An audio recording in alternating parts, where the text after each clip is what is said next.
The Stompin Grounds Country Jam is happening this October in Lamar, Missouri, and is featuring 5 headlining acts, and one of those men is joining me now, Chris Cagle. Chris, thanks so much for joining me. How are you? I'm doing great, man. Doing really good and looking forward to Stompin' Grounds. We're gonna have a good time. Absolutely. So just tell me a little bit about your career for those that may be unfamiliar with who you are.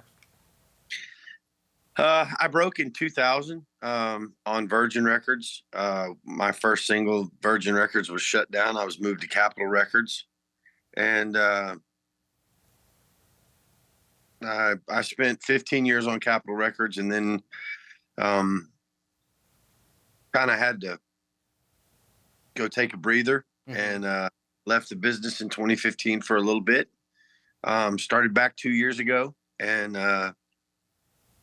I have been absolutely shocked. And I think the bigger word is grateful, more grateful than I've ever been in my life at the response and the way people have, it's not a comeback. It's just, I had unfinished business. I just had some things that I hadn't done in the past that I wanted to do, and which was finish the race. And, it's turned into something more special than that. And I'm just having a blast kind of making new friends, new fans, and seeing some old ones, and just getting out on the road and sharing new music and celebrating the old stuff. Yeah, absolutely. I love that personal touch you added there too. I think coming back and picking up some unfinished business is a great way to put it. Now, I know touring is a big thing for you. So what's life on the road like for you, especially now after kind of returning to music and the scene? Well, it's crazy. I've got my kids at home, and then I got my kids on the road. It's a different attitude this time. I was much younger. You in your youth, you feel like it's time. It's a celebration. I got a record deal. I'm excited. People validated my dreams. And then you go out on the road, and before you know it, it's been a 3-year party. This is a business.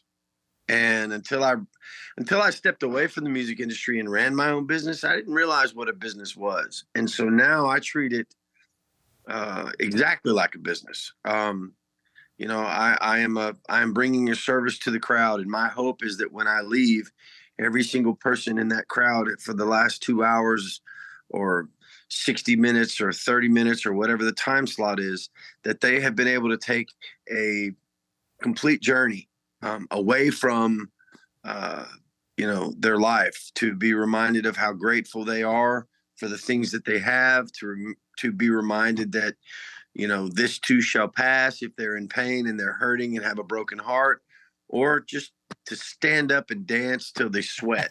And that's my goal. And to let people know that I'm just grateful for them to be there. And I think when you're young, you tend to take things for granted, and you miss realizing that the people who show up to our venues, or the people who turn on the television, or the people who buy the ticket, they are the ones that employ the dream. And if they don't show up, we don't have a place to play, and if we don't have a place to play, we don't get to sing. Yeah. So just a lot. Yeah, absolutely. Now, I think that's a really beautiful perspective there, but I think that also just comes with life experience, which is really cool. So, Chris, tell me this. I know songwriting is really important to you, and everyone's process is different. So walk me through yours. Well, mine is ever changing because I have 3 daughters. So, when you're the only man in the house, and you start writing a song, and one of them from the upstairs goes, "Boo!" It's like, you're like, "Oh my God, really?" So I have to be more careful. The process usually is,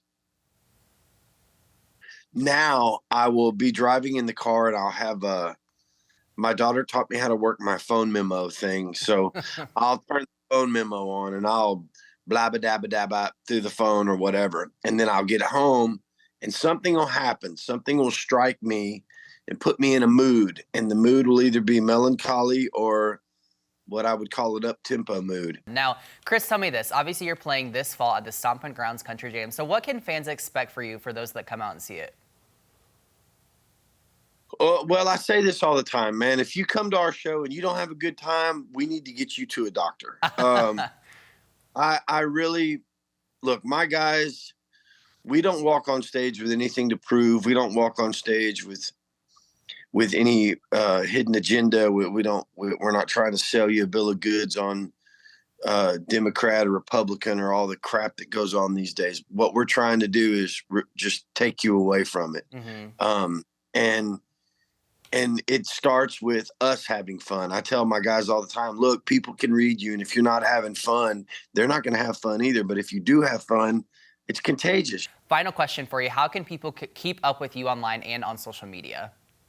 The official ChrisCagle.com, ChrisCagleOfficial.com, or that's the same handle for Instagram and Facebook. I think Facebook is just Chris Cagle. Okay. But there are some odd ducks out there trying to fake their way. Look, if anybody out there, if I ask you for money, it ain't me. That's good to know. I buy a ticket. That's plenty. But Yeah. I don't. Yeah. If I ask you for money or a loan, apparently somebody's out there doing. It's not me. Okay. So. Yeah.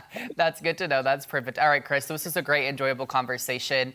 Thanks for all that you shared, and can't wait for all of yours to come and see you in Lamar, Missouri at the Stompin Grounds this fall. Thanks for joining me. Thank you so much.